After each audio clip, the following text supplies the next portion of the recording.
Yeah. Your sound is weird. I think it's the headphones that are, yeah, so the mic is probably, yeah. If you just stop moving, maybe, yes, there's lots of sound. Can you hear me now? Better. Okay. Yeah, yeah. I did nothing. Just like, okay. No, but yeah, there's just ta ta ta ta ta. I don't know, but yeah. Okay. Okay. Okay. So, but you can hear me better now. Yeah. Okay. So, as I was saying, we are a network of researchers from Brazil and open to receive people from other places, other countries. We grew as a spin-off of the Brazilian Reproducibility Initiative. It's something that Olavo has created and has been managing for a while. And we have the basic aim of supporting collaborative systematic reviews and meta-analysis in a whole and broad field of biomedical science. You can have you can check our website for more information. And what are our goals as a group?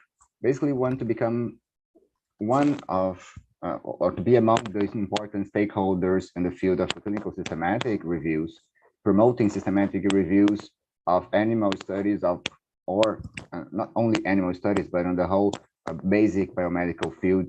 As a tool in the context of translational science, we all know that this is an important tool for translational science, for ethics in animal research, and for reproducibility in preclinical science. This is from where we came from, actually. And one last thing is to support and assist Brazilian researchers on the performance of preclinical systematic reviews. And how do we achieve these goals? First thing, collaborating with major research groups. And we've been collaborating with them all, and we are completely open to collaborate with more people. So basically, collaborative research and efforts are in our DNA. Other thing we do, we promote and disseminate systematic reviews of animal studies by symposia like this one. So we have had our first symposia a couple months ago with some great researchers from, like, for those who understand something regarding systematic reviews of animal science, you know these guys. You certainly know the guys that will be lecturing today. So you should expect these symposiums to be recurrent. So we will have the third, the fourth, and so on. By the way, the first symposium is completely free and available at YouTube. You can always check that in this link, or basically searching on YouTube for our channel there. We also promote trainings on preclinical systematic reviews, and by the end of our symposium today, you will have all the details you might need in a presentation from Olavo. And this is where we will start today in the second symposium with 3 great lectures from great researchers from different parts of the world, starting with Mira van der Naald. She will be the first lecturer discussing something about publication bias in preclinical research. Then we will go to Julia Menon, who will present some important information regarding pre-registration of animal studies. And finally, we will have a lecture from Manoj Lalu, who will be discussing transparency and rigor of preclinical systematic reviews through better reporting. But one important information as well is BRISA isn't the only preclinical systematic review group in Brazil, and we actually have Camarades Brazil, the branch of Camarades in Brazil, also growing here in our country, and we do have one of their representatives with us today. So before going to the first lecture by Mira, I would let Silene, who is here with us, to speak in a short time about what Camarades has been doing here in Brazil and how we can collaborate, and what are the tools they are developing here in Brazil. So with that, I finish my opening, and I'll leave the word to Silene, and then after that to Mira. Thank you very much for your presence, everybody, and I hope you enjoy our symposium today. So Silene? Thank you, Gabriel, Olavo, and Mariana, everyone here in BRISA. It's I'm so happy to be here. I could be in the first symposium, so I made today. And thank you for this space to share with you the news about this Camarades Brazil. I add here in the chat, the link of our website, and we are with this website. We want to share material, especially instructional material, to people prepare their systematic reviews or prepare their courses if they want to teach, for example, systematic reviews in their institutions. And the contents are for free. We create this website with public money, and then the contents is for free, and in Portuguese, and we hope that's going to be accessible to everyone. And yeah, and so that the link is here. If this is the first version of this the website, and then if you find any mistakes or typos or whatever, please let us know. In this website, we have contact with to our social media profiles, also to email addresses, so then we can be in touch to think and elaborate initiatives to spread the word, let us say, of spread the benefits of systematic review meta-analysis in basic and preclinical research in health, in the health field. And yeah, and I think that BRISA has one of the best positions to do this this type of collaboration, because as far as I know, I would say that you are the biggest group doing systematic review in Brazil, maybe in South America. And then I think that the experience that you have can be really useful to everyone else who is interested in doing this type of work. So then, yeah, thank you for this opportunity. I leave you here with the link of the website. So thank you very much, Selene. It's very nice to have two groups in Brazil. They're going together in a complementary work. So very nice. Thanks. And congratulations on your efforts as well.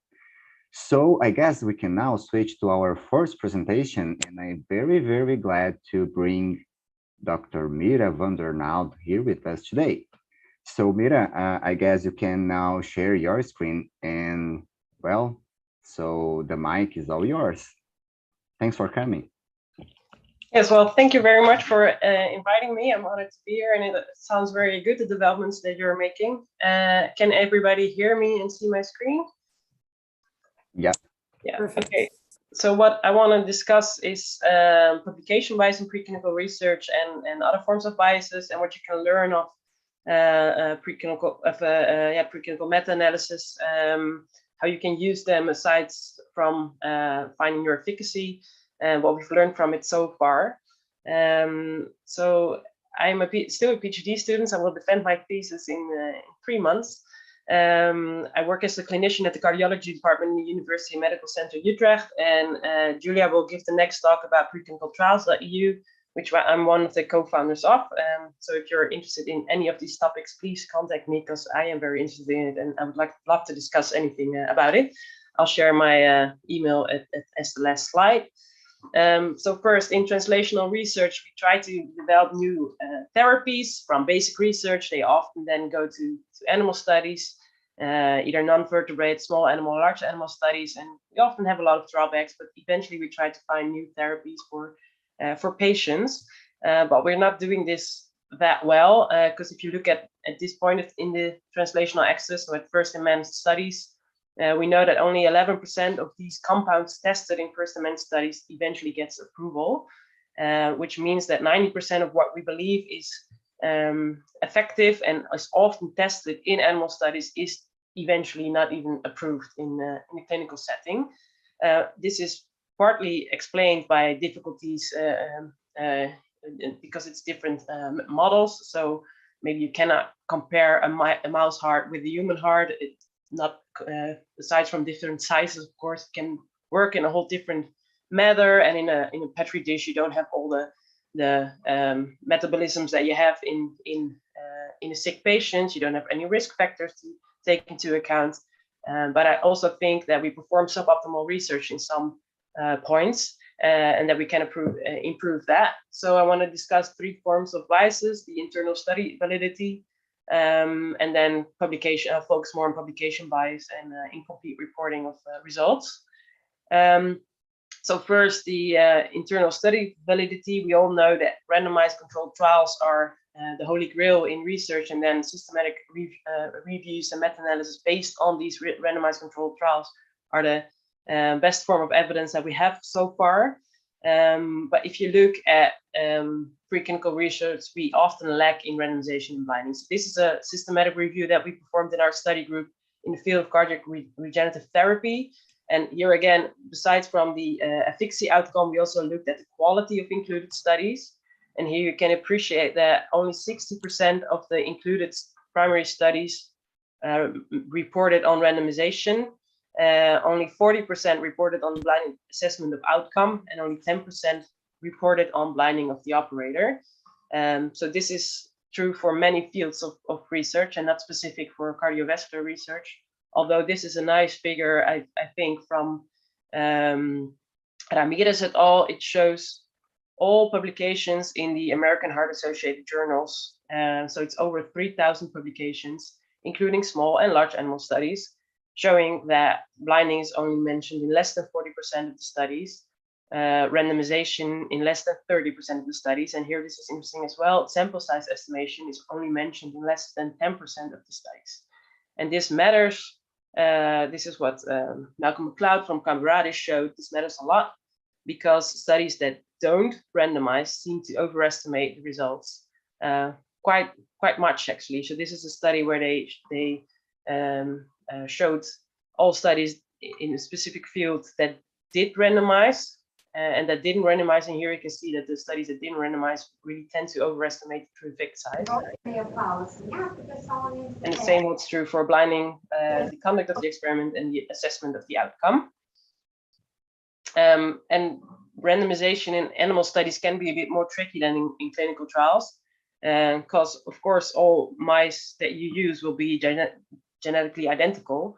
So people can wonder, what does it matter if you randomize? Well, it actually does, because you can imagine what would happen if you first pick all placebo animals and then all treatment animals. Maybe the sick animals won't run away, and you'll pick them first for your placebo group, and then you get the treatment animals, which are more fit or more healthy. And especially in the field of psychological research, it can play an important role, but for all fields of research. But there's also more to randomization in animal studies. You have to also take into account how you house the animals. So of course, it would be easy for us to randomize all intervention A's on the top ranks, and then B on the medium rank, and then C on the bottom rank. But this can really also influence your results, because there might be so many environmental influences that you might not even be aware of. So it's very good if you also randomize your housing. So for example, if there's a ventilator at the top of the room, which makes a lot of noise, or the temperature is colder or higher, warmer, that can influence all your outcomes. And there's so many things that we're not aware of. So you should really also randomize your housing.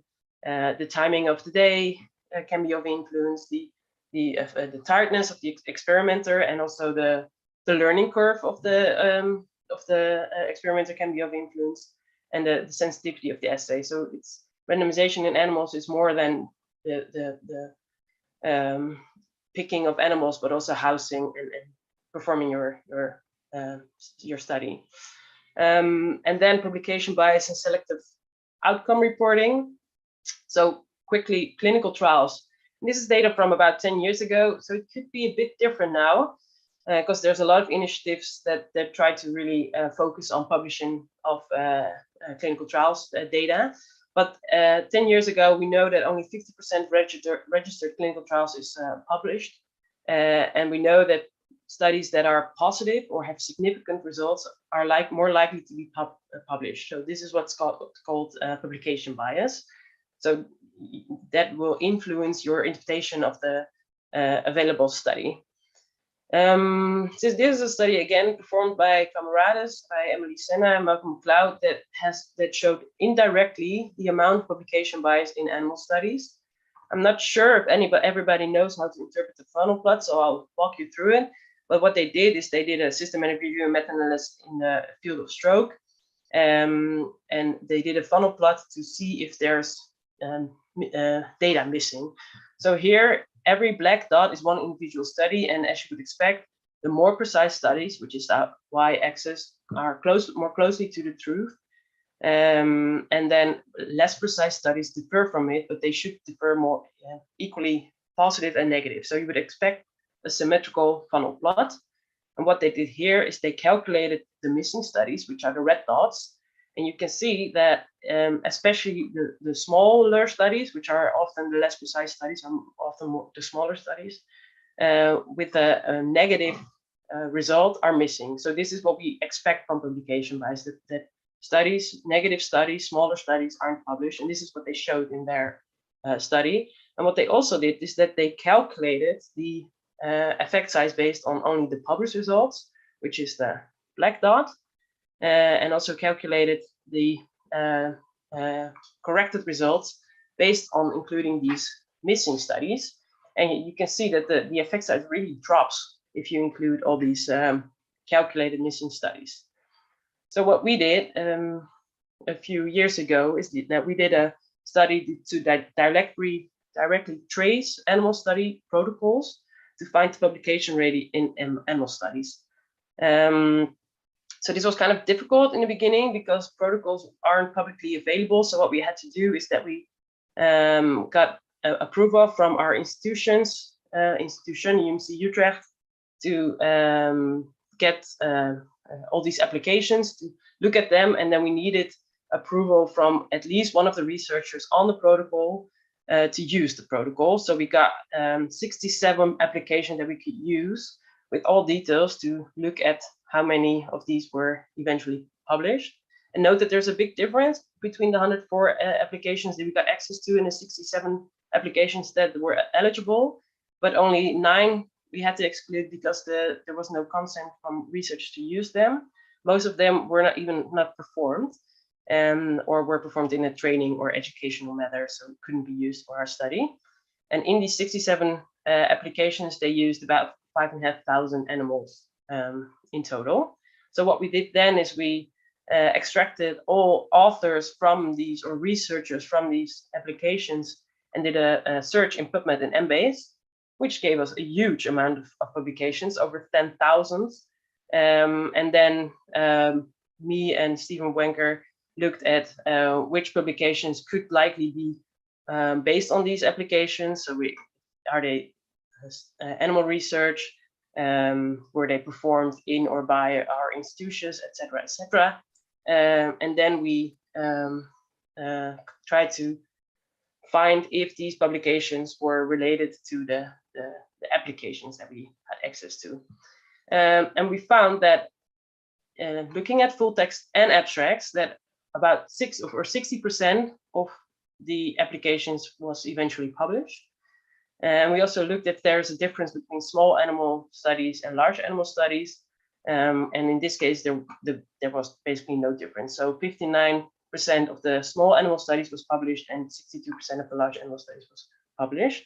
But more interestingly, we also looked at the number of animals that was used per experiment and the number of animals that was published. And we used all animals that were published. So if they also mentioned 20 pigs deceased or didn't fit the model, so we had to exclude them, we also used them in our analysis. And here you can see that they only reported 26% of the used animals. So there's a big discrepancy between the publication rate of studies, protocols, and the publication rate of animals, which is striking. And here we also looked at the difference between small animal models and large animal models. And as you can see, especially for the small animal models, so mostly mice, a lot of animals were missing from the publications. And what we also learned is that most of the studies were only published after 3 years. So there's not only publication bias, but there's also time lag bias, because it takes about 3 years before you get access to the study results. And in the same time, a German group performed a similar study. They didn't have the information on the actual data on animals that were used, but they did have access to animal study protocols and tried to link them, trace them to publications, and they found a similar publication rate of about 67%, which, if you compare it to clinical trials, it's not that bad, but still 30 to 40% of all the information is missing, which is a pity. And this is a study again from clinical trials, where you can see that where they looked at 67 trials published in high-end journals like New England and the JAMA and the Lancet, and they looked at how many trials published, what they actually said they were going to publish. So they looked at the protocols, at the primary and secondary outcomes, and they looked at the publications and compared if the primary outcomes and the secondary outcomes were mentioned. And only 9 trials of these 67 reported them perfectly. And on average, 60% pre-specified outcomes were reported. So 40% of the outcomes of which they upfront thought were really important were published in the end. And 5 new outcomes were silently added. So without marking them as post-hoc analysis, which can be difficult in the interpretation of it. So I think this is really interesting data. Luckily, there's a lot of initiatives to improve study validity and publication bias in preclinical research. And I think at least Julia, but I think also Manoj will discuss some of this. So maybe it's time to hand over the talk to Julia.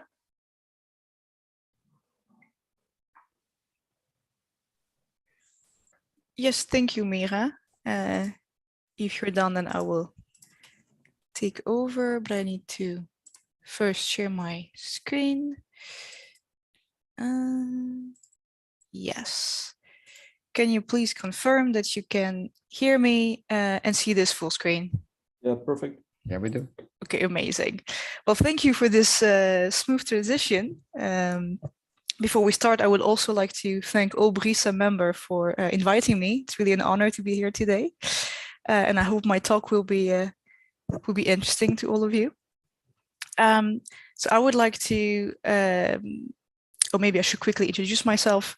As Mira mentioned, I'm one of her colleagues at Preclinicaltrials.eu. And we are a pre-registration platform tailored to animal studies, but you will get to know more about this in a minute, because I would like to tell you more about pre-registration of animal studies and how it can be a solution, let's say, or a potential, well, have a potential impact on different biases that Mira just mentioned, but also tell you more about how it can impact your systematic reviews of preclinical studies. And so to start off, if this works, let's start with a definition. What do we actually mean with pre-registration? Well, pre-registration is actually the act of registering a research protocol, usually online, so making it available before conducting the experiment. So most researchers would usually put this on dedicated registries by filling up a form or by uploading a document in which they will specify, well, specific things about their study. So usually information about their hypotheses, at a different type of outcome they're going to look at, key element of their methodological design. This can be, for example, what type of animal they're going to use, the number, the intervention, but also more in detail design information, such as which methods are going to be used for randomization or blinding, for instance. And at last, we will also give information about the analysis plan. So really a nice overview package, let's say. And this process is not really new. I think most of you would have heard about clinicaltrial.gov, which is one of the largest clinical registry worldwide, which started in the year 2000. But pre-registration for clinical work really started to, let's say, uptake in 2005 when journal editors started to request it, well, to make sure that clinical trial could get published. That really gave it a boost. And then the years following this, researchers were also requested to add their outcomes and adverse effect to the platform, which really made this registry and other clinical registries like the national registries really useful for reviewers. So to have this comparison between what was planned for the trial and what was actually published, for peers to know what is currently going on, but also for clinical systematic reviews, because that's a great way of having an overview of trials. While there are quite some registries available for clinical work, for animal studies, well, let's say some initiative are there, but they're more new. At the moment, in 2022, only 2 registries exist, which are really tailored to animal studies. So Preclinicaltrials.eu, for which I work, and Mira was one of the founder of. This is a Dutch initiative started in 2018. And the second registry is the Animal Study Registry, which is a German initiative started in 2019. So we see already here quite a gap between clinicaltrial.gov started in 2000 and these two started almost 20 years later. But great initiative are being made to push pre-registration further. Of course, other platforms exist to pre-register your study. For example, the Open Science Framework can be used, but you have to be aware that, well, it's not tailored specifically to animal studies the same way that Preclinicaltrials.eu or the Animal Study Registry is. So now that you know a little bit more about the process, I would like to tell you about the benefits of animal study pre-registration, and I would like to do this by using Preclinicaltrials.eu as an example. So this is the platform and how it looks like. And it's quite straightforward to use, actually. So researchers that want to do an animal study need to create an account, and they will fill in a form about their protocol. These forms look like this, and it's actually asks different type of information regarding experimental design. It's quite straightforward, and it is compliant with the Arrive Essential 10 guidelines. So this type of information is not per se really new to the researchers. It is usually in line with what researchers already have to fill in for ethic application, for instance. Once the researchers are happy with the form, they can send it, they can submit it in the platform, and if everything is fine, it will be openly available online. Later on, once their study is finalized, this will enable to compare what they planned a priori and published on the platform with their final publication. So this process has several upsides that I would like to discuss right now.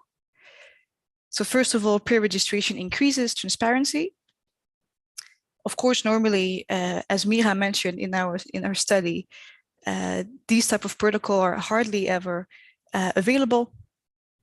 And here, using such a platform that makes them openly available to other users, that's very nice. On top of this, every registered protocol gets a persistent identifier that make it findable and accessible, so in line with the FAIR data management that you probably heard about. It also enables researchers to quote their own protocol or refer to their own protocols in grant, for example, or in other papers. On top of this, pre-registration helps, at least we hope it does, helps with robust study design. As I have mentioned before, the form that you have to fill in requests several information regarding internal validity, so method you're going to use regarding to blinding, randomization, or sample size calculation. And so by asking this different information early on, we hope that it makes researchers think ahead of this different method and apply them appropriately. And last but not least, it really helps with decreasing reporting biases. So for example, harking, which is the fact of creating an hypothesis after your results are known, is not really possible anymore, considering that you, well, write down a priori all your hypotheses. And same for selective outcome reporting. If you describe early on all your outcomes openly, it becomes quite easy to compare this with your final manuscript and see if you deviated from your original plan. So that's some of the benefits for the researcher registering. For their peers, another benefit is that they can, of course, browse this database to see what has been registered, so what is currently being performed, what was performed in the past. Ethically, that's a great point, considering that you can help to decrease the unnecessary duplication of studies. I'm not talking here about voluntarily replicating someone's work, but really duplicating something without knowing it. So maybe in the future, using registries like this before you start your own study will become the new standard. And as well, we hope it can bring together different teams working on similar topic and maybe enable collaboration. As well, one thing that you can do here is once your study is finalized, you can link your final result or data to your registered protocol. It is not really embedded in the same way as it currently is for clinicaltrial.gov, but this is the similar idea. All results and data can be linked to the registered protocol in such a way that if for any reason the publication, well, the article is actually not published, these data is not lost and can still be looked at by other researchers.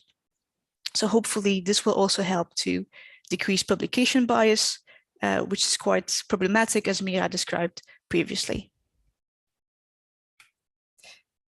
Now you may wonder, well, or you may think, well, that's a great initiative, but I have quite some concern about using a platform like this. And you wouldn't be the only one. We have consulted with a lot of people around us, and indeed, a lot of concern came through. And this is why, as a platform, we did our best to find a lot of different solutions to make this process of peer registration as safe as possible. So I will go through each of these concerns now. So first of all, regarding costs, well, this platform is free to register and to use, so that's not a problem. Regarding the time that you will need to, well, invest to peer register, we try to keep this at a minimum. So it is as easy as possible for all researchers. The form I told you about earlier is very focused. And we also provide a lot of different help, Q&A section, etc., to make this as easy as possible for researchers. We also have created, and happily only for the Netherlands at the moment, an export-import button, which basically enable researchers to import data from their ethic application directly into our platform. So instead of filling the entire form by hand, they can just export things, and this goes much faster to peer register. Another comment we often received is regarding the lack of flexibility to change your protocol, or potentially the lack of creativity it could bring. And this is why in this type of platform, you can modify your protocol as much as you like via track changes amendments. It is perfectly fine to change your protocol as long as you're transparent with it. One thing that you should know, though, is that on this platform, so Preclinicaltrials.eu, all the changes that you made will be available to others. So that's one thing to know. Regarding threats to confidentiality, we anonymized, well, the platform anonymized all personal details. Only the study center is available, but no personal detail from the users is available to others. And also, if you wish to look at a protocol in detail in the platform, you will need to create an account and log in to see everything. So only users with this validated login can see others' protocol. Otherwise, you will only get a list with the title of the study center, and the stage of the study, so nothing personal. And lastly, I think one of the most recurrent concerns regarding data theft and potential threats to intellectual property. To battle this, we have created an embargo. So once researchers fill in their form, they can request an embargo, and basically their protocol will be hidden on the platform for at least 1 year. So nobody will be able to see it, which should give them enough time, let's say, to finalize what they want to do before revealing it. Each protocol also gets a timestamp that proves when you have pre-registered it. Now you may think, well, this is all very nice, but where does it tie in with systematic reviews, and how can it help my systematic reviews? Well, it actually does. So here I put a picture on the different steps for systematic review. And as you know, in all systematic reviews, we try to be as comprehensive as possible and get all the relevant information. And pre-registration will become handy both at the step 2, searching for all evidence, but also actually for step 5, assessing study quality. So how does this comes in?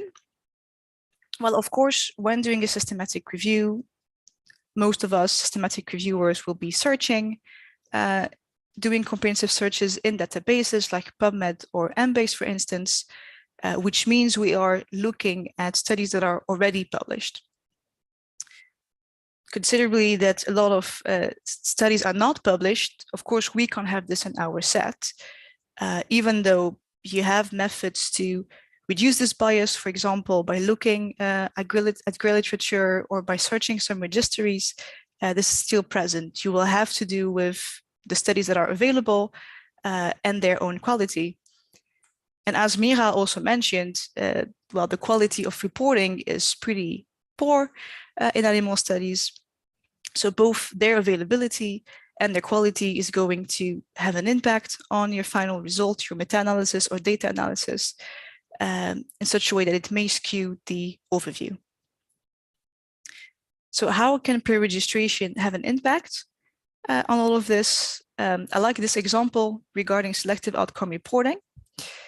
I assume most of you are aware with risk of bias assessment, but so in most systematic reviews, you would score the study quality of the included studies, well, to just see, do they have a high risk of bias or not? And that usually includes using a risk of bias tool. In this graph, this is the representation of result from the circle risk of bias tool here from a study by Weber et al., a systematic review actually by Weber et al. And so using this tool, they will score studies individually according to several criteria, scoring them low, unclear, or high for low risk of bias, unclear risk of bias, and high risk of bias. And for selective outcome reporting, which is here in this red box, you see everything is unclear. And the reasoning for this is it's really hard to score selective outcome reporting because it would require a protocol of the actual study and then the final manuscript to compare the two. And of course, in a situation where pre-registration is common practice, well, this is possible. All protocols are available. You can directly compare the individual study that you included, see what was planned in the protocol, and actually add this to your own review. So hopefully, maybe this is a little bit optimistic, hopefully this orange bar would get much greener in the future. So what have we learned today? We saw that pre-registration helps to increase transparency of animal studies and potentially make data more available, helps with data sharing. This means that the pool of not per se published, but findable studies and findable data would increase, and the pool of not published studies would decrease, giving you more opportunity to have a bigger overview in your systematic review.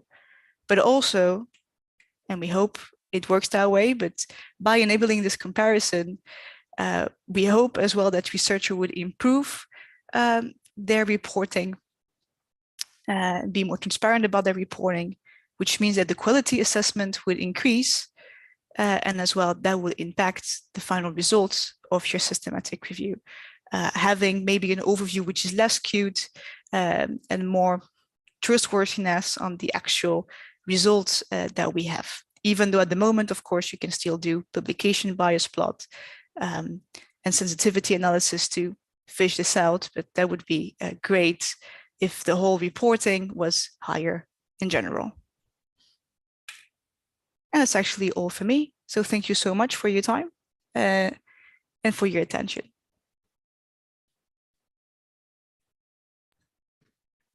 Thanks, Julia. Gabriel had to leave momentarily, so I will take over as host now. Oh, sure, that's fine. So I'll now go on. Yeah. Manoj Lalu, who's actually a clinical anesthesiologist at Ottawa, actually like a real doctor. He does clinical work. I don't know how he manages, but he has very much taken up the cause of systematic reviews in recent years. He has the author of an interesting scoping review on preclinical systematic reviews, and he also coordinates the PRISMA preclinical extension group, which is currently working on a guideline for preclinical systematic reviews. So Manoj, please.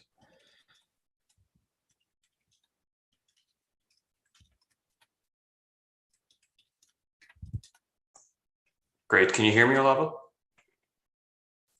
Great. Okay. Thanks. Thank you to the BRISA group for inviting me to this symposia today. And actually just wanted to start with this picture. So your country is one of my favorite countries. I haven't visited for about 14 years now, but this was, oh, can you see me or? Yeah, no, we can see it. Just you said this picture, but there was no picture. I thought you were late, but now it's fine. Okay, yeah. So I, during my PhD, I actually studied for a few months in Ribeirão Preto, so University of São Paulo. And so that's me and Olavo. I was actually studying Chagas disease. So this is a paper that came out of that collaboration. That's the lab. This is a caipirinha, still one of my favorite drinks. And this is my wife and I. We're actually in Florianopolis there too. So if you want to invite me there again, I'm happy to come back. So, anyways, with all that being said, the next 20 minutes, I'll very briefly introduce meta research and systematic reviews. And actually, I didn't get a sense, Olavo, you had mentioned that there's a mixed crowd here. There's some people who are very experienced with systematic reviews, and then some maybe who are new to the area as well too. So maybe just by raising the hand function in Zoom, so just under reactions there, maybe just raise your hand if you're new to systematic reviews. Is there anyone? Oh, a couple people. Okay, great. Okay. Good. Okay, so I'll have just a couple of slides on that, then I'll keep those in.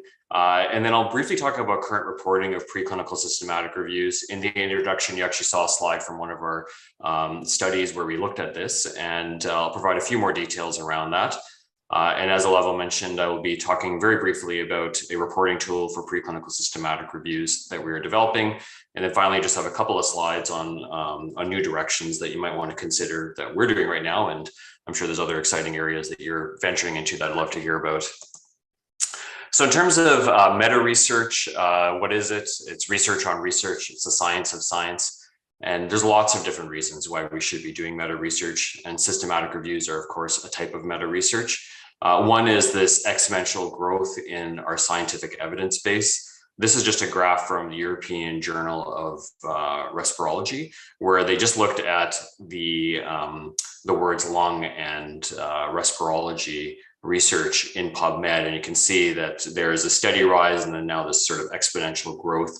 And this is the number of thousands of articles per year that are indexed in PubMed with just those terms. So very representative of what's happening all over science. So how do we make sense of all that? Well, systematic reviews can provide a way to make sense of all of that and collate all that information. And eventually, once you do a number of these systematic reviews in an area, you might actually be able to find knowledge gaps, like what haven't we actually researched yet? And what can we do better? We've already heard a couple of examples of that in the previous talks. So with that, and with systematic reviews, we might be able to evaluate and improve research practices. Finally, thinking more downstream, by doing this sort of meta research, including systematic reviews, we might be able to improve science, we might be able to improve medicine. And finally, for those who are clinicians, we're also always thinking about how can we improve the health of our patients themselves. So systematic reviews, again, looks like the majority are very well aware of this, but for the few of you that might be new to this area, there's a very sort of strict definition of what a systematic review is. This is from the PRISMA 2020 statement. PRISMA, of course, is our reporting guidelines for systematic reviews. And in that document, it states that a systematic review is a type of review that uses an explicit systematic methods to collate and synthesize findings of studies that address a clearly formulated question. So it all starts with a very, very specific question. And from that, you have a very defined set of methods that you should be following in order for it to be a true systematic review.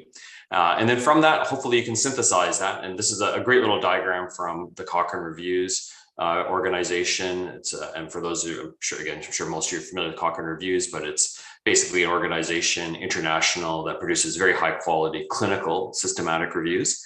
And this is a diagram from them where it just very briefly in a cartoon shows the different steps of a systematic review. So you have all these individual studies, and in the end, hopefully you have this synthesized piece that looks like something we recognize, here a triangle, and ultimately you're able to disseminate that, spread that to all the different people who might be able to use that information, which is such an important part of systematic reviews.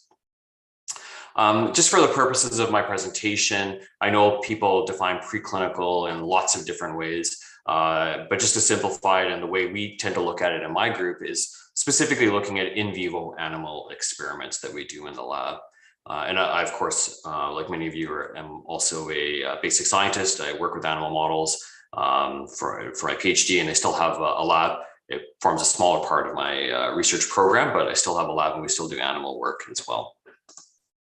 So in terms of systematic reviews and where do they actually fit in this whole spectrum from what we're doing in our basic science labs all the way down to first in human clinical trials. This is adapted from a nice narrative review on translation that was published in Circulation Research. But you can see here that we have our single lab studies. They're very much exploratory. And I think I think there's a real place for exploratory work where you don't have strictly defined protocols, et cetera, because often it's tinkering around, it's experimentation, it's where science begins. And we need to have that freedom. But from that, from all these single center or single laboratory exploratory studies, we might be able to start conducting these systematic reviews and meta-analyses, which may help us identify what are some very promising candidates, for instance, if we're looking at therapeutics. From there, I and many other groups believe we should be moving to confirmatory studies, where you definitely have all these protocols in place, where you register your study in Preclinicaltrials.eu or the Open Science Framework, et cetera. And this could be a single lab confirmatory study, or it could be a multi-lab confirmatory study. And that's an area that my group is actually going into right now. We've got some funding in place as well. But these systematic reviews can help identify, what should we be putting through these confirmatory studies. It can help us identify what we should be putting in our databases for these confirmatory studies, our biobanks, what tissues should we be collecting, et cetera. And then finally, through this whole translational process, that might lead us to a more evidence-informed first in human or early phase clinical trial. In terms of these systematic reviews, I think they're becoming more and more important. We're seeing a rise in the production of these as well to the absolute number. And in our own group, we've also seen that we're able to get more influential journals interested in these reviews as well too. My group were very interested in extracellular vesicles, specifically from mesenchymal stromal cells. These are a couple of systematic reviews that we've recently published. One in Journal of Extracellular Vesicles, a very basic science journal, and another very basic science journal, ACS Nano. Here's a forest plot where we looked at the different experimental conditions that might actually lead to increased efficacy of these extracellular vesicles. And on the right-hand side, just another form of synthesis. So you don't always have to end up with this meta-analysis. What we have here on the right is actually a pictorial diagram that narratively synthesizes all the different mechanisms that we found in published papers of EV research. So just a couple of examples, and I know some of you have produced some very high impact preclinical systematic reviews as well too. So what Olavo really wanted me to focus on was this, which is the paper that we published last year now, and we had done a cross-sectional study of published systematic reviews, specifically preclinical systematic reviews. So for this study that was published in PLOS Biology, and I'll drop the link in the chat later on for those of you that are interested. Our objective was to assess the prevalence and reporting of preclinical systematic reviews. And very briefly, methods-wise, we did a systematic search, just like you would do for a systematic review, although we sort of label this as a cross-sectional study. But we did a systematic search across various databases to try to identify and find published preclinical systematic reviews. We did assessment of the reporting on a sample of these published preclinical systematic reviews. And you've also heard about the importance of pre-registering. So because it's a cross-sectional study, we pre-registered that and the protocol in Open Science Framework, which you heard about in a previous talk as well too. In terms of what we found, well, we started again with a number of different abstracts that were collected or identified, excuse me, from a number of different databases. Of those, after some quick exclusions through screening, we were left with 771 that we pulled in full text and reviewed. And after that, we found 442 that met our eligibility criteria. Specifically, we're looking for preclinical systematic reviews of, again, in vivo animal experiments. And we were focusing largely on therapeutics, so things that might actually eventually improve human health. And I will just point out that we had focused just on this date range from 2015 to the end of 2018. One thing I want to point out here, just from these exclusions, is something that we were quite surprised to find, is that, of the 329 that we excluded at the full text, 73, so almost a third of these, were actually excluded because they're completely mislabeled. They said they were systematic reviews, but they were not. They were narrative reviews. And this speaks to such an essential piece of education where we have to make people understand, especially those of us in the preclinical field, what a systematic review is and how that is different from a narrative review. Such an essential piece. And again, a third of those excluded at full text were really just mislabeled narrative reviews. In terms of the number of systematic reviews that we found, this is actually an older study, first of all, from PLOS 1, 2014. You can see the x-axis goes up to 35, and you almost reached that at 2012. However, from our work, what we found, this is 2015 to 2018, the y-axis is now completely changed. 200 is the top number here. And you can see that there's a very large increase in the production of these preclinical systematic reviews. Actually, right now in my group, we're updating our search around this, and we've continued to see this large increase. We'll make a list available of published preclinical systematic reviews for those of you that are interested. That should be available by the end of the summer, hopefully actually in the next couple of months. So we are updating this as well too. You've already seen this map in the introduction, but it's just a heat map of where these preclinical systematic reviews are being published from.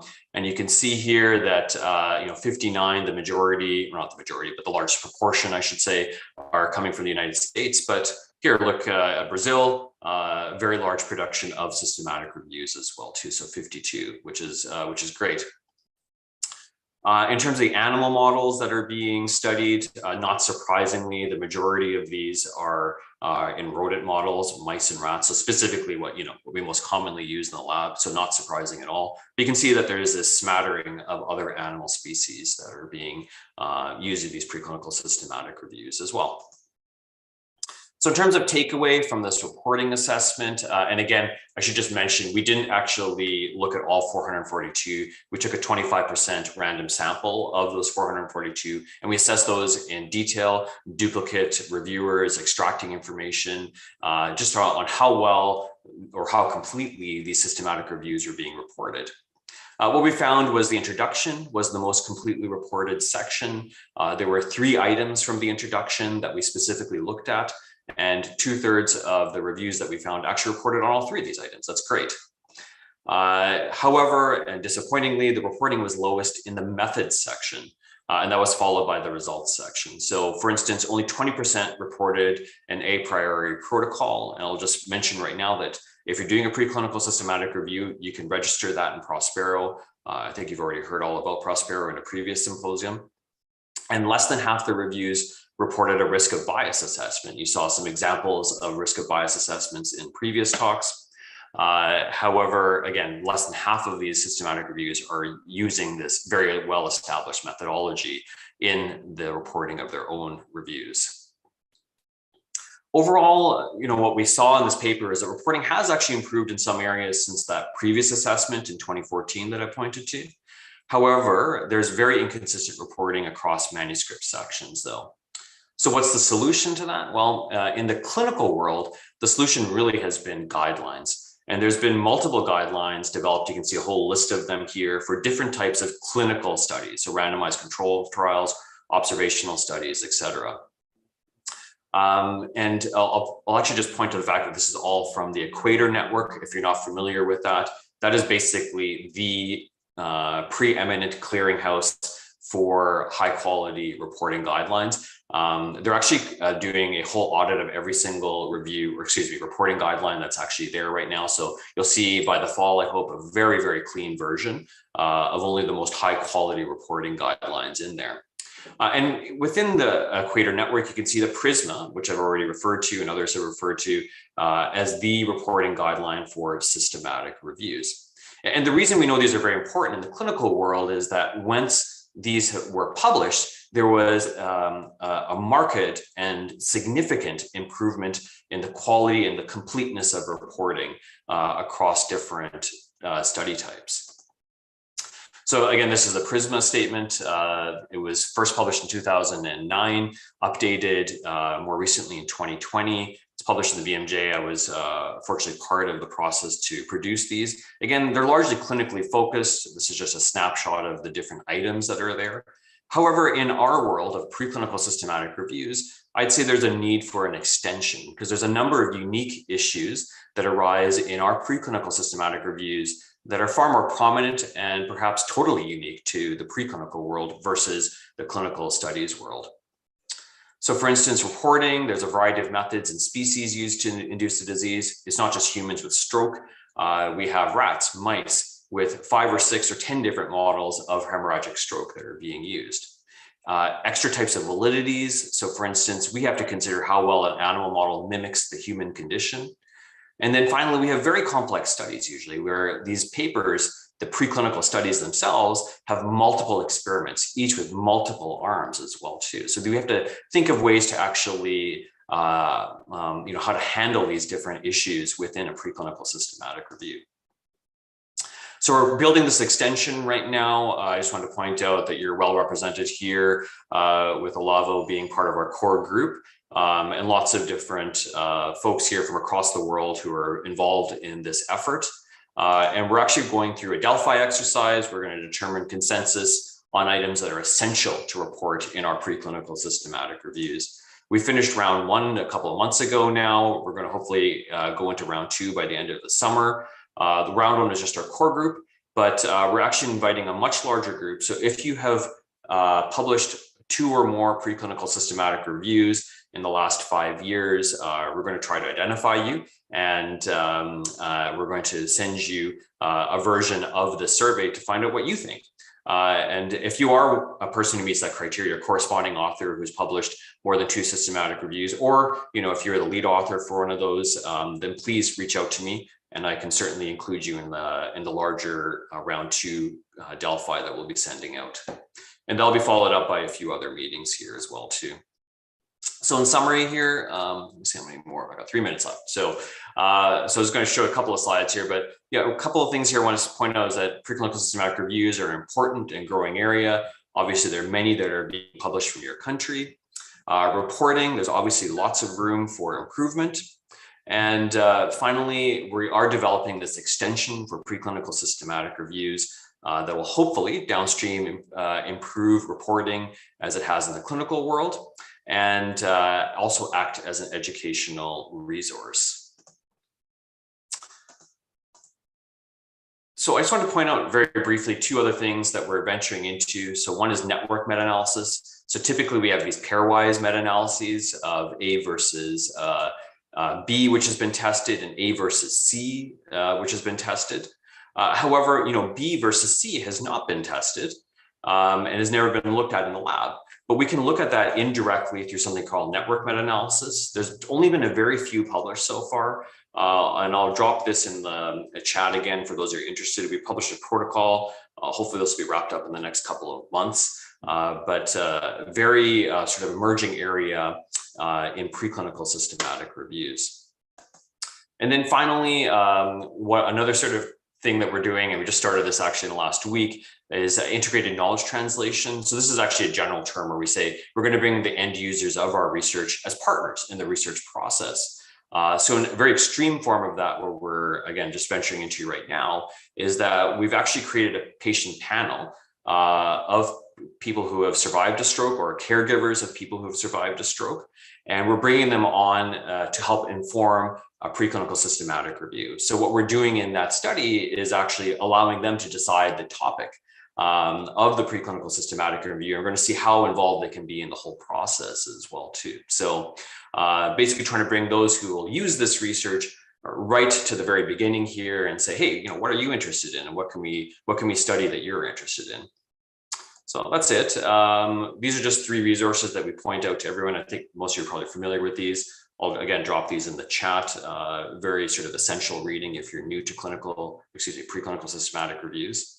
And I think you're all familiar with these different resources. We'll just add our own center there, Center for Journalology in Ottawa. And that's my acknowledgements. Twitter and email again. Always open to more grad students or postdoctoral fellows in our group. So if you're interested in some of these areas, please contact us. And I'll leave it at that. Thanks, Olavo, for inviting me. Thanks a lot, Manoj. That was excellent. Well, I'll be last here. I'll be quick. I'll just talk about our current open call for new BRISA members, which I guess is important for us. It might be the reason some of you actually came. So I just have to find out where. Yeah, here it is. Sorry for that.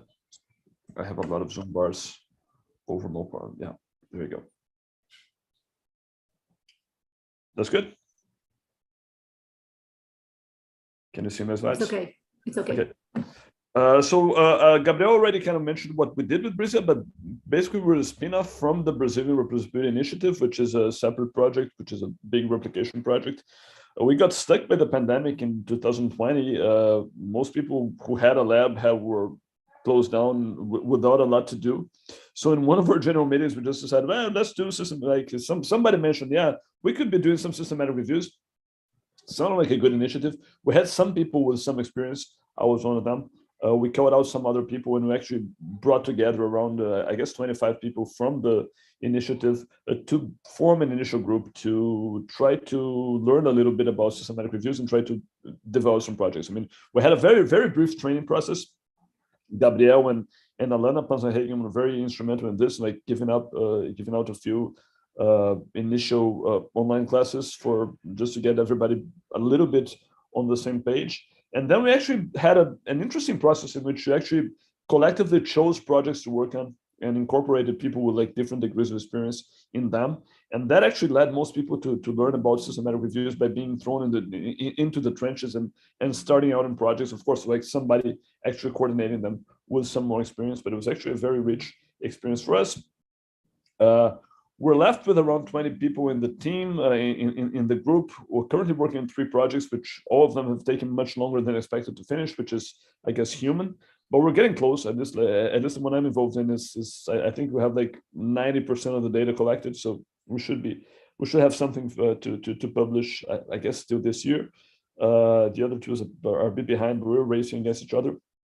But at that actually, I mean, since everybody's actually involved in a project and this actually take a lot of work, we're kind of left with little time to embrace anything new, and we actually realized we needed to bring in more people, in part because we think our mission is actually mostly forming people into the field. I mean, it's been a great one for us, but I mean, we're unsure of how many people out of the 25 who started, actually continue to work in the field. For many people, this has been a one-off experience. Like, I learned how to do a systematic review, but now I go back to what I'm used to doing, and that's fine as well. I think you actually learn a lot from getting engaged in this process. I think you become a better experimental researcher by engaging in systematic reviews. Actually, I think Julie has done some work on that, I guess. And I would just figure the experience might be reproducible and just like put out a lot of new clones of our not real clones, right? But new people that go through a similar process, perhaps a bit more organized. Because again, I think more than the projects themselves, I think community building within Brazil is our main mission, and really the only way to guarantee an active community is by bringing in new people. And of course, we don't want clones. We actually want diversity of people from different fields, from different degrees of training, which I guess makes the process a lot of research. I mean, we have everything from undergrads to faculty in our group, and most of them had no experience. They were learning together, and that's kind of cool. So our plan is actually, we have set up, is pretty much ready, a structured training program in Portuguese, with online classes and with a plan for Zoom meetings for synchronous classes as well, to make it easier for new people joining. I mean, instead of like improvising on the way, you actually have a set training process that will go through different steps of the systematic review process. So this will be recorded online classes plus weekly or bi-weekly synchronous meetings. This should be a 3-month program starting in August through November, I guess. So this is more or less the syllabus. We start with an introduction of preclinical systematic reviews, how to formulate a research question, how to structure research, article screening, data extraction, risk of bias assessment, meta-analysis, protocols, and reporting. So each of these has a variable number of recorded classes, which are kind of like shared among our current members. So you actually get to meet a lot of people, both in video and in person, in person in Zoom, but it's all online. Again, I think as we go, we don't want to wait till the program is ready to actually get people engaged in projects. So like as people are in the middle of this process, we actually get we'll do another round of trying to oh, sorry, I think I skipped a slide here. Yeah, we'll do a new call for projects. People will be able to propose their projects. Both old and new members will be able to propose. We'll have like a big voting session where people actually present their projects. We actually vote on the top rated ones, and we try to get people involved in the ones that we actually have enough hands to do, right? I mean, so if you have like 20 new members, might do 3 or 4 projects. Not everybody will be able to bring in their projects, but I guess we'll try to find out something is actually interesting for everybody. And then we'll get on new members along with old members or other people actually joining who actually have experience, to try to have teams with, I mean, supervisors who actually know how to run the whole thing, and people who are learning in order to really learn by doing something. I think that's the best way to do it. And again, we'll be like as BRISA members, and we'll be supervising the people who have no experience. I guess this is what it's about. So if you want to register for this training program, you have until June 30th at this link, bit.ly/inscrição BRISA. We should be selecting around 20 to 25 people based on their CVs, their motivation letters, and their project ideas, but it's optional to have a project idea. I mean, you can come in without an idea for a project. It's a simple form to fill. Should take you, I mean, of course, you want to work on your motivation letter and everything, but I mean, it shouldn't take you too long. We currently have some 40-something people registered, so I mean, there's still a way to go. But again, we're not sure how many people we can bring in. We're still kind of like, but I think it should be around this. So we kind of like double in size from what we currently have in the group. We try to make it as accessible as possible, so it's all free. We're funded by, well, actually not funded by anything. I mean, my time is funded by plenty of public money, as most people's time here, but the rest of the thing is pretty much no budget. All activities are in Portuguese, so we're open for Brazilian researchers. I'm sorry for the foreign people here, but it's kind of like a way to build a community at a local level, and I think the language makes a big difference here. It's free of cost again, but we expect that people have at least 2 hours a week to dedicate both to the training program and to project work, which is more or less what most of our members spend in the systematic review projects these days. Of course, there'll be more intense times, but this is more or less what we expect. If you already have, if you're in Brazil and if you already had experience with systematic reviews, please get in touch. I mean, if you don't think you don't have to go through the training process because you have already published 1 or 2 systematic reviews, you can get in touch directly by email. We were always looking for new members with experience, and we're open for people who want to join into this collaborative undertaking. And of course, I think that beyond the systematic reviews themselves, I think BRISA has been a great learning opportunity for those involved in just learning to collaborate remotely in a more or less organized fashion. I mean, we still have a long way to go in terms of like getting more systematic. We just created a WhatsApp group like this week, which shames me to death because I think that's the worst possible way of working systematically. But we have a Slack channel. We have commissions that work in different. So we try to be. We have somewhat of a governance system. It kind of works. Still improving, but I think just like getting this together with this very heterogeneous bunch of people has been really a truly great learning experience for me, and I guess for most people involved. So I think there's learning and community building that actually goes beyond the systematic review fields in trying to set up these big collaborations. Definitely has been for me. If you just want to follow us, that's fine too. You can follow us via our website. We actually have an Instagram channel as well. And please spread the word to people who might be interested in the call as well, because yeah, we definitely want to get as big a group of interesting candidates as possible in order to keep the group going. And this is it. So we're now officially open to questions. I mean, there's already been a bunch of questions via chat, but you can ask questions via chat. I'll be reading them. You can ask live. We will mute everybody now.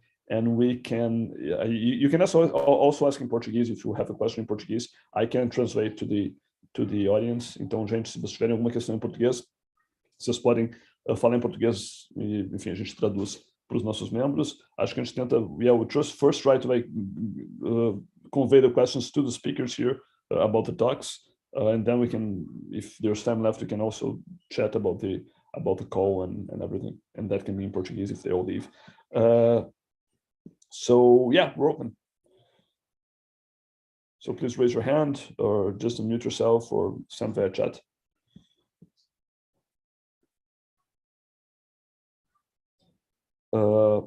Selene asks, well, most of the, is there a question? There's been like a lot of questions in the chat, but I think Mira and Julia have answered most of them. Is there something left at the moment? I'll go through them again now, and if there's something missing, I'll take it. There's one question from Selene, which are the ongoing reviews in BRISA. That's an easy one. So there's a scoping review of neurotransmitter in sleep, but it's just a scoping review, like what neurotransmitter systems are most studied in sleep research. There's a huge review on preclinical autism models, including methods, risk of bias, etc., which is might be too massive to, but it's led by Mariana and Alana, and it's really big, so it's going to take a while. They're still beginning the data collection actually, but it's very interesting in terms of comparing different models in terms of validity. Ours is on a cell model of Alzheimer's disease, so it's SHSY, which are immortalized neuroblastoma cell lines. People use them as models for neurotoxicity. So is a review of that used as an Alzheimer's disease model, and what kind of methodological factors matter in terms of like getting a beta toxicity and other outcomes. That's the one that's closest to being finished. Questions for Julia, Manoj, Mira? I have a question, like a general question, maybe starting out with Julia, but I think the others can pitch in as well. I mean, what are the limits to pre-registration? I mean, is there stuff, animal research, that you don't want to pre-register because it's not worth it? I mean, like I come from like very exploratory research, so like there's. So like if you go like to neurosciences, we'll just get a bunch of rats, get their money around for a while, record 100 neurons, and spend 2 years analyzing data. So like these people are not really, they don't know what they're getting at when they start. I mean, they're just collecting data, and later they'll. So is there a point in pre-registering those? I mean, do you think there's research that's just not worth pre-registering, or do you think there's room even for like exploratory research to get registered at a more basic level, I say? No, I think all type of animal research is relevant. On our platform, we accept both type, exploratory and confirmatory. So that's not a problem at all. I think it's always relevant because it brings so much transparency, even though things may change. I think it's really interesting to have this first way of thinking you had at the beginning of your study and then have the final result. I think it's still interesting even for explorative study, even the most messy one, let's say. No, I think it's always of value to have this type of information pre-registered.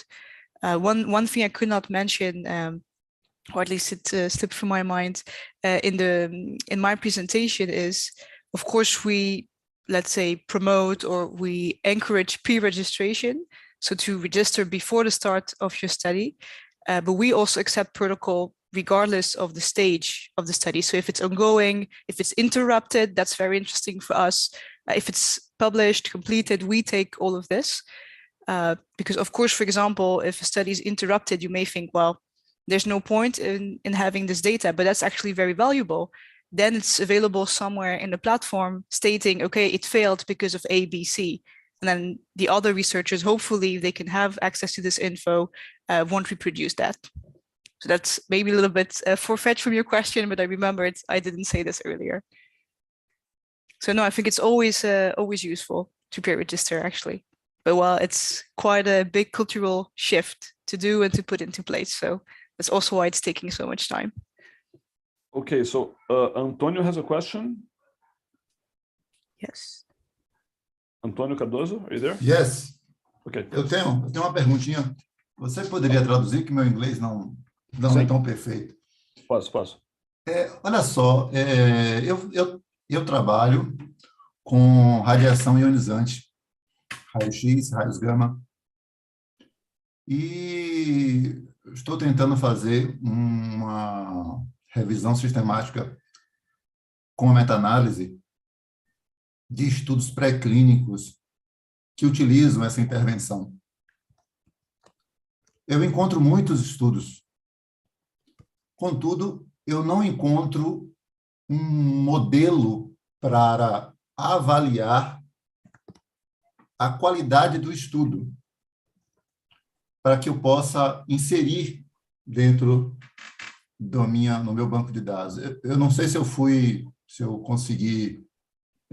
Existem modelos de avaliação de estudos pré-clínicos para uma série de intervenções, para uma série de modelos, tal, mas eu não encontrei, ou talvez seja um problema meu, mas eu não encontrei algo que fale sobre radiação ionizante. Yeah. So Antonio, he's performing a systematic review on the effects of ionizing radiation in preclinical models. But he's asking about how to evaluate study quality. I mean, he has searched some tools, but not one that actually seems to be useful for him. So if you have suggestions on instruments to assess preclinical study quality for systematic reviews, I guess we can open for any of you.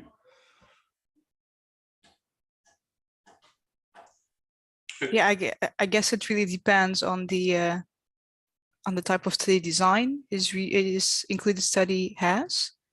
If they are simple 2 arms treatment and control type of studies, I guess the circle risk of bias tool is always a great way to start. You mentioned there's some type of exposures, so maybe the OHAT risk of bias tool could be of interest there if there's some type of exposure thing. But I think Manoj wanted to speak as well, so I'll let you go ahead. Do you have other ideas? No, I was going to say the same thing, to start with the circle risk of bias tool. And the other interesting thing is that that was based on the Cochrane risk of bias tool, right? Version 1.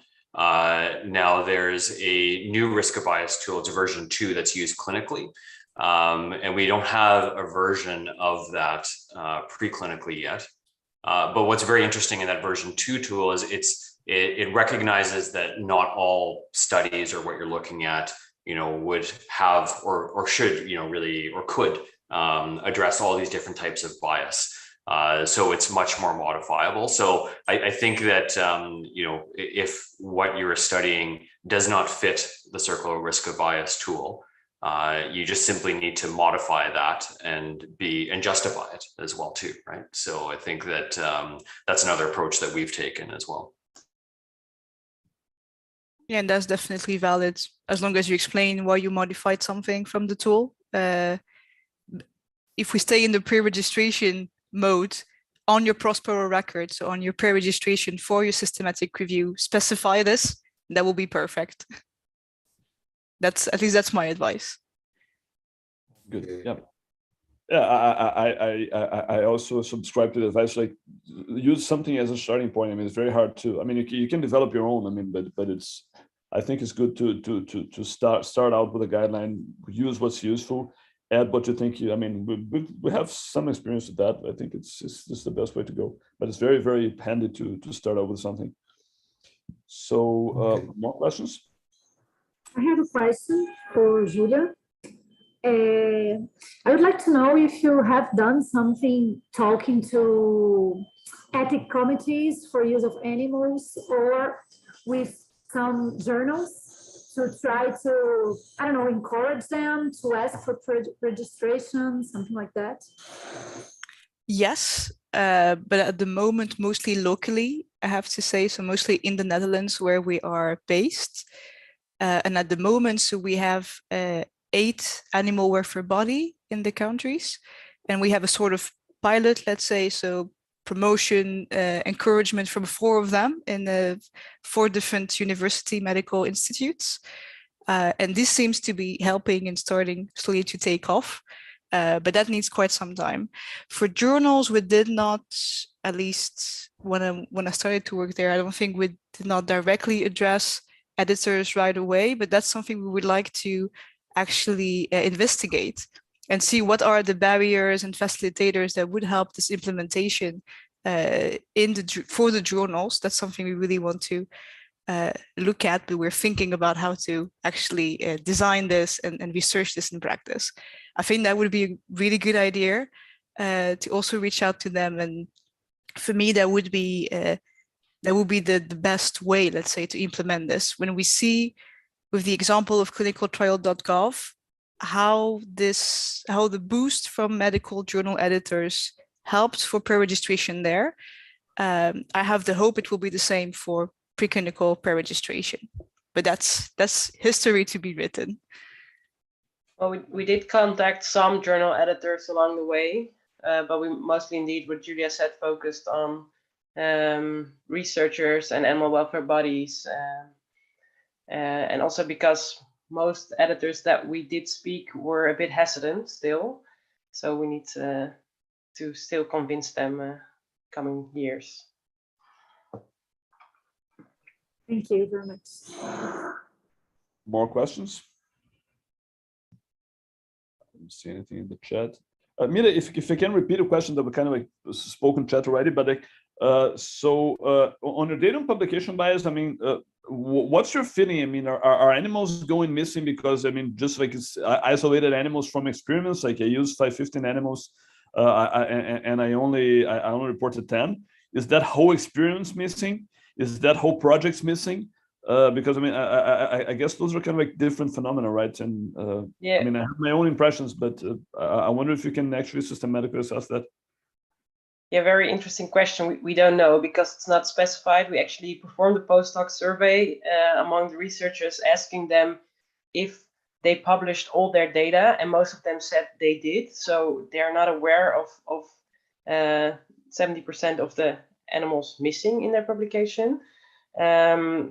So often the protocols that we had at that moment were really often based on one experiment. So it's not, at that moment, it wasn't like a 5-armed experiment. It often was one simple experiment that was performed. And we don't know where all the mice went. And if you extract that to studies worldwide, millions of animals are missing from publication. So that, yeah, it's very interesting. We don't know, but it does seem like there is some reporting bias and cherry picking in there. Yeah.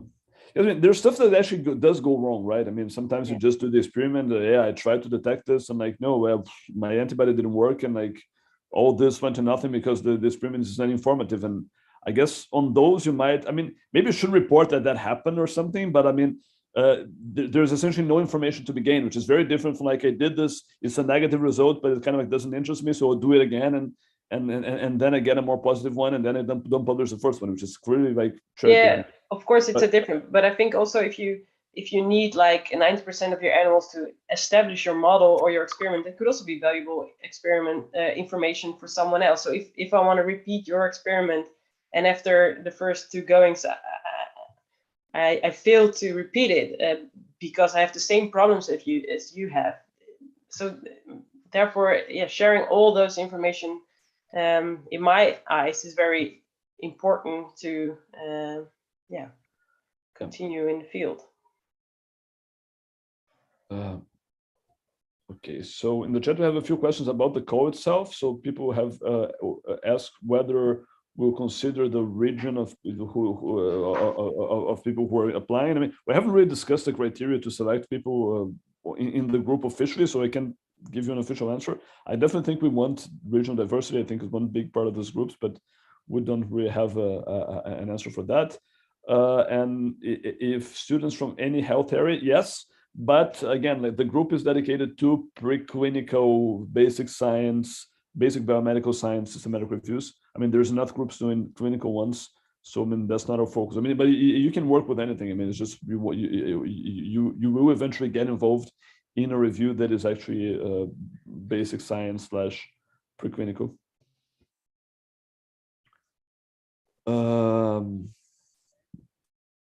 Anybody else?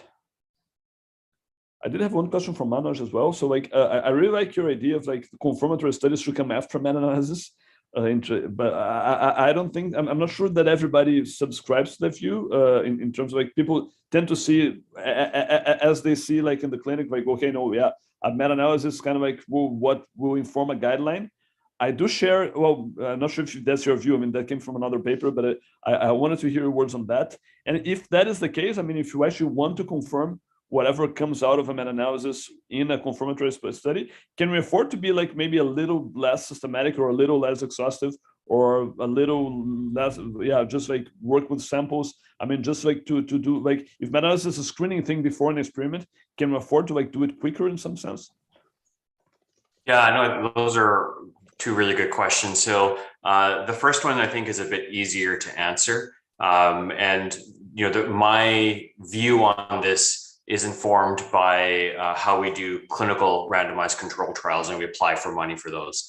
So in Canada and in other areas, in other countries, excuse me, when you're applying for federal funding for a randomized control trial, there's a mandatory section saying what did a systematic review, not preclinical, what did a clinical systematic review find in this area? And you have to fill out that section.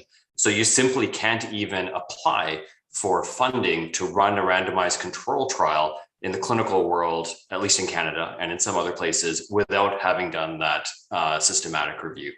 So I think if we're going to look to the clinical world for some inspiration on how we might improve some of the things that we do, I think that's the easiest answer there. It's such an integral part of making sure that someone hasn't done what you're about to do, talking about duplication, which was already raised, but also that you've looked at everything that's been done there so you can best inform your own experiment or your own randomized control trial. So I think that's the easier answer to your first question. And your second question in terms of how can we do these faster, rather than spending a year, right, doing these before you're thinking about an experiment. So I think some of the methods you're doing in terms of spreading the work out will make it occur much more rapidly. I think the other piece is rapid review methods, right? So which are well established in the clinical world. So there are ways to speed this up. It's obviously, it's cutting corners in some ways, but you're going to get your answer a bit quicker. And so I think that's another way to look at it as well. But I think it's great you have this network because, if you have a network of people and you do rapid review methods, you should be able to do this in a couple of months, which is what we do in the clinical world, right? So. Yeah, but you have to have a network of experienced people. Like as we're like a training network, we end up spending a lot of time just like getting people on the same page and training and learn and so people are learning, right? So I mean, what we gain by crowdsourcing and like having big teams, we actually lose by spending a lot of time on training. So it's kind of like I think we do systematic reviews that might be done by 3 experienced people, like 10 people, more or less on the same time. I mean, there's an advantage of like training, which is great, but I don't think we're getting very efficient in terms of making. So I think, and I don't know how you've set it up, but one thing to think about is, I'm sure you have like training sets, right, that everyone has to go through to get into a screening, right? So I mean, we're doing that, and with relatively inexperienced people, and it works well for clinical systematic reviews. In the preclinical world, I think it's a bit harder because the papers and they're so dense and they're about animals, they're not even about humans, right? So it's a bit harder for people who maybe are not experts in the area to understand. So I think that's a bit of a barrier. We're going to do, I showed you that one slide where we're actually going to have our patient panel, and we've already had our first meeting with them, decide a topic on stroke and figure out what we want to study. So we're actually going to try to make them screen, or whoever's interested, not make them, but if they're interested in wanting to help in screening. So that'll be a nice experiment for people who aren't even necessarily scientists. How well can they screen for these sort of studies? We know, because we've done this in the clinical systematic review world, we know that we can crowdsource with non-scientists, and they are very good. I don't know the answer in the preclinical world how good they are, but I'll have an answer for you hopefully in a year time. But who are those people? Patients or they're people who have had a stroke and with a lived experience of stroke, or they are caregivers of people who have had a stroke. So that's our patient. There's 12 of them actually. So and some of them might be interested in screening. We're asking them what they want to do. So we'll have an idea there, but I think it goes to your question of, how much do we need to train a person to get them on board to do screening or extract? And we're trying to do some extremes of that to see how well they can perform against a very well seasoned person. And I can tell you, we've done this with some collaborators in the clinical world, and people with no science background other than they are members of the public and kind of interested in a clinical systematic review, they do very, very well. They do very well. So. Oh, eager to hear about that. I mean, we're 200 million Brazilians. If we can get the lay people on board, we'll be way ahead. Other questions, people? I think Danielle's has been answered already, right? You can just open your mics. Gabriel is back, I guess. So.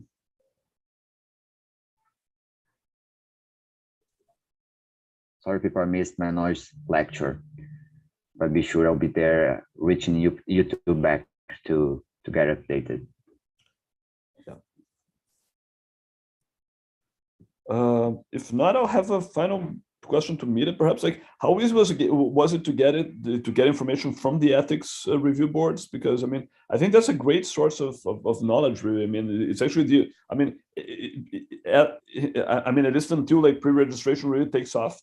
I mean, that's really all the best pre-registration information we have is actually what has been submitted to the ethical review boards, right? So, how did that work out for you? Do you think that can be done elsewhere? I mean, because I think that's actually a rich source of information that goes unexplored, at least in Brazil. Yeah, it will be very interesting to have this experiment repeated in other countries. So we have a sample now from the Netherlands and from Germany, and I think that the publication rates there are probably comparable to other countries, but I'm not sure yet. So it would be very interesting to do so. I would definitely be happy to help, but it's a lot of work. And indeed, as you mentioned, getting approval for these applications was the most difficult part. So we were very lucky to that they allowed us to do this. And we had a lot of we got approval from our intern colleagues, so that also really helped. We had they knew us, which also made it more difficult because we are now showing their pitfalls in their research. but no, those records aren't open, and so it's very difficult to obtain the original protocols. I was just mentioning in the chat that in Canada, Mark Avey, who's in this area as well, too, tried to do something very similar and was unable to actually access the applications in the end. Yeah, after a couple of years, right? So, yeah, the same happened in Switzerland, I think. So Yes. yeah. Yeah, Marianne and I actually work at the Animal Ethics Committee of the Federal University of Rio de Janeiro. So actually, from I think last year onwards, we actually put something that if you're submitting here, you consent for this to be used in research. So we actually are building this data set, but it's actually very local, right? I mean, so it's just like our university. I mean, it would be lovely to do this elsewhere, but I think it's actually very hard to. Yeah, but that's a great start. We did the same at our own institution, which is a very local sample, but it's all we had. But I think if you just started a few years ago, so we used data from 2007 and 2008, and as I showed, it took on average 3 years before between the start of a study protocol and publication. So you're going to need several years to allow the researchers to perform their research and publish it. But if they give approval to use the protocols, yeah, we'll be very interested to repeat the experiment there. I'll be happy to help. Cool. Anyone else? Is there anything else in chat? Mari, are you following? Or No, there's nothing else new. yeah. So I guess this might be it. Gabriel, any final words? Final words first, that I have a new microphone here. I hope you will hear me well now. Yeah, that's definitely a lot better. Sorry for, actually that's the same microphone, just close to my mouth, so it works better. Okay, so I just would like to thank you again, everybody, for joining us. I think that as we know, Brazil has a lot of people doing systematic reviews, and the more we can organize ourselves, the better. So, and anyone coming from abroad, sharing experience with us helps a lot. So thank you, Mira, thanks, Julia, thanks, Manoj. And by the way, our lecture will be at YouTube, open forever and for free. So I hope we can continue helping people with our recordings. So thank you very much again. Yeah, and please sign up for the call if you are interested in joining BRISA. Switching to Portuguese now.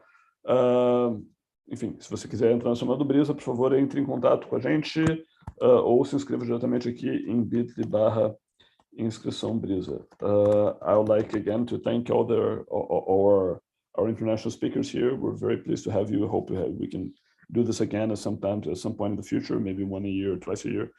And it's very enriching to talk with all of you. It's been super interesting for me. And I thank you in the name of the rest of the group who's probably scattered around here.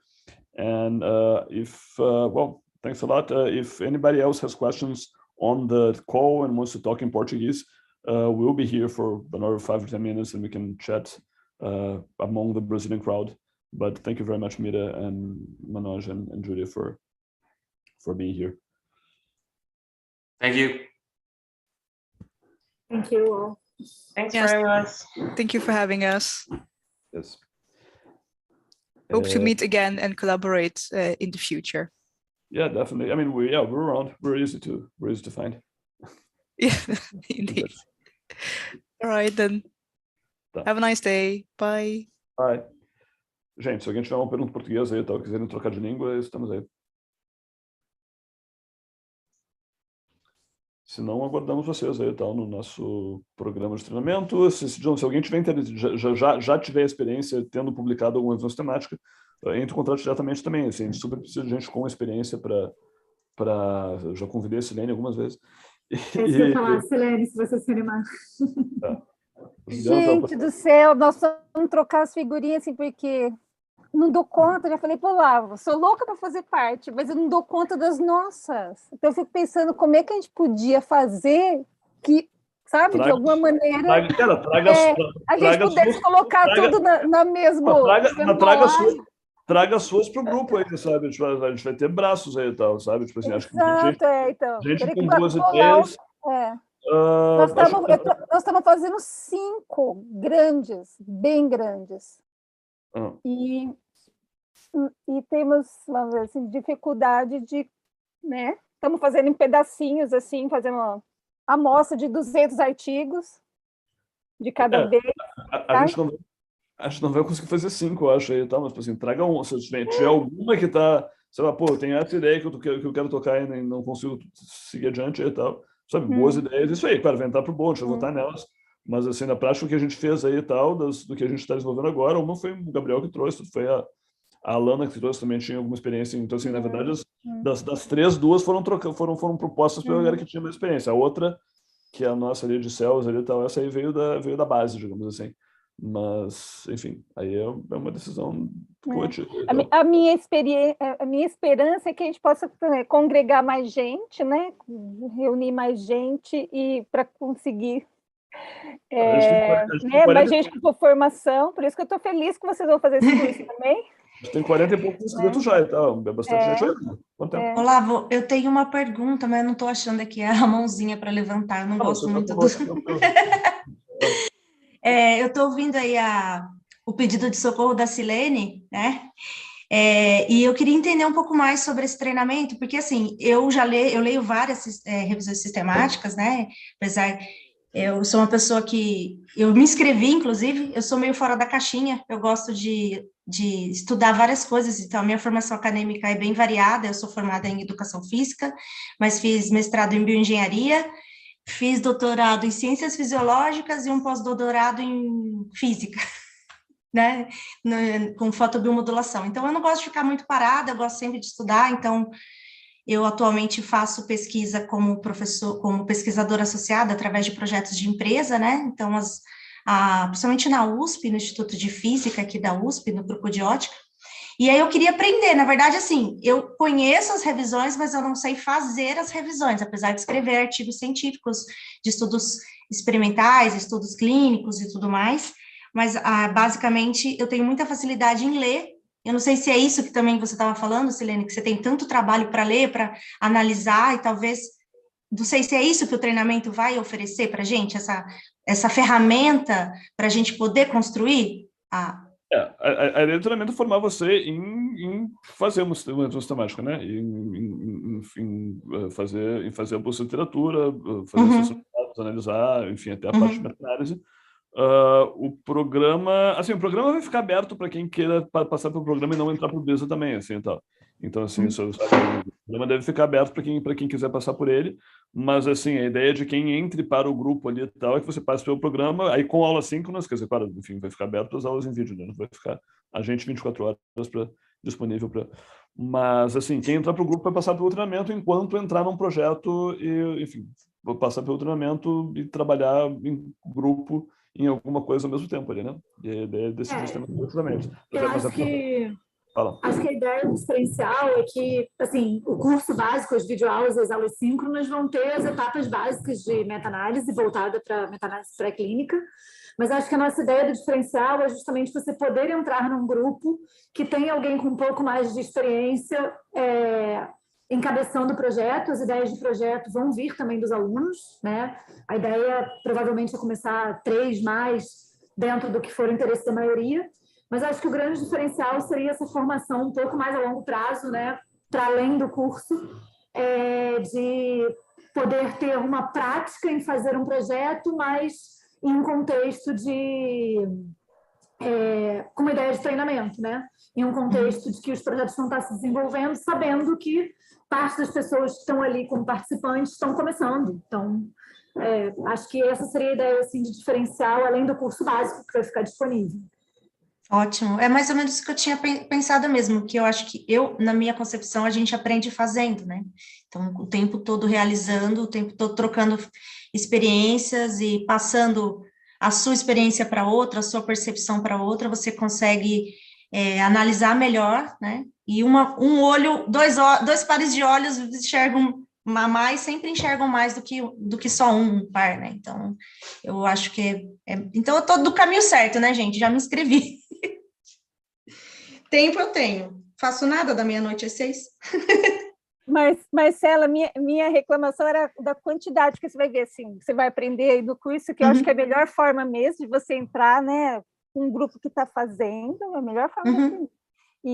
Mas é porque nós tínhamos revisões grandes, então nós temos bastante trabalho, e às vezes não conseguimos fazer as nossas, queremos participar das outras, então se tiver um grupo de muita gente, né, como o pessoal da BRISA está formando, outros lugares estão formando, nós podemos trocar, né, a experiência. Eu posso ajudar na sua revisão, você pode ajudar na minha, a gente pode ajudar na BRISA, a BRISA pode ajudar a gente, porque é um trabalho colaborativo, né?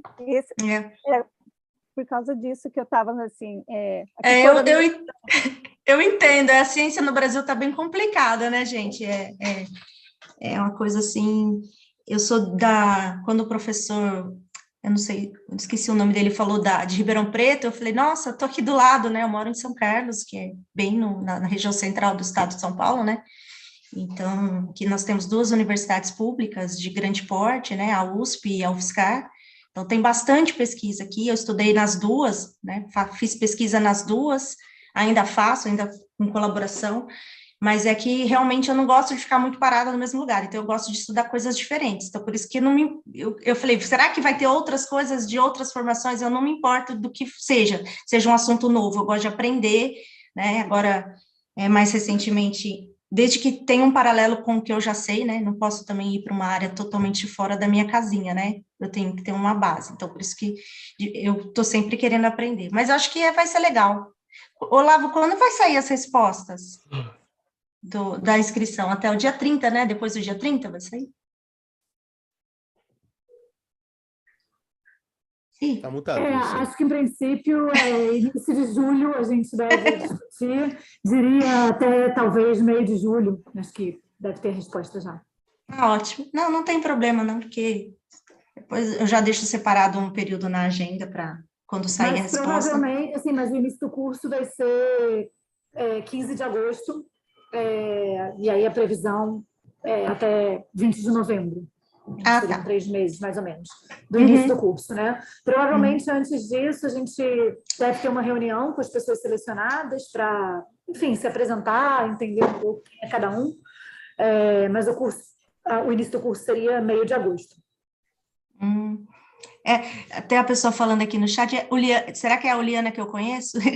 Tem uma outra pesquisadora que... Foi ela que indicou, inclusive. Sou eu mesmo, Marcelo. Então tá bom. Que bom que você indicou, Uliana, para a gente. Imagina, eu que agradeço você entrar e tenho certeza que você vai gostar, é muito bacana mesmo. Então, para você ter ideia, hoje eu participo de um projeto do Gabriel, né? Você sabe minha área de pesquisa, então, e eu estou num projeto do Gabriel sobre neuromodulação e falta de sono. Estou precisando participar como voluntária cobaia. Sim, é legal. E assim, sobre sua pergunta, se você vai aprender, eu tenho certeza que sim. O único gargalo que vai depender mesmo, eu acho, do esforço individual de cada um, que eu acho que é a parte mais complexa para a grande maioria das pessoas, é fazer a estatística, né? Então, até se tornar independente, eu acho que essa seria a etapa mais complexa, aí, o funil aí. Mas vai ter tudo isso. O Olavo dá excelentes aulas sobre estatística no curso e está muito bacana mesmo. Eu recomendo muito fazer o curso.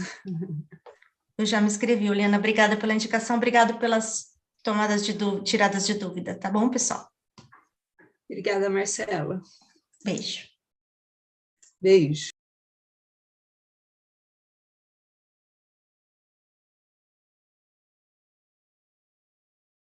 Está mutado lá.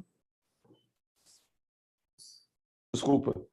Tá, eu tinha mostrado o formulário ali, tá, mas o formulário é bem tranquilo. Não, assim, você mencionou coisas interdisciplinares, só assim, invadindo aqui tá, para a minha própria divulgação pessoal aqui, a gente tem uma outra coisa com inscrições abertas, que é o No Budget Science Hack Week, esse é realmente interdisciplinar para qualquer área e tal, mas é um Hack Week de meta-ciência para desenvolver projetos sobre ciência, de ciência sobre ciência, para melhorar a ciência acadêmica. A gente tem uma série de debates preparatórios aí, tá, o último é hoje de tarde, às 4h, nesse link aqui, bit.ly/pré-Hack Week 2002, e nesse link aqui, bit.ly/NBS Hack Week 2002, dá para saber mais sobre o evento aí, talvez seja uma semana de trabalho colaborativo em projetos.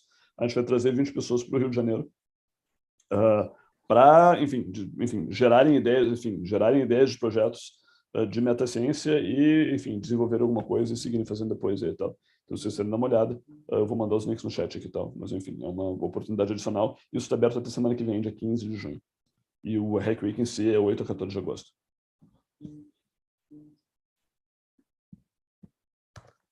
Mais alguém, gente?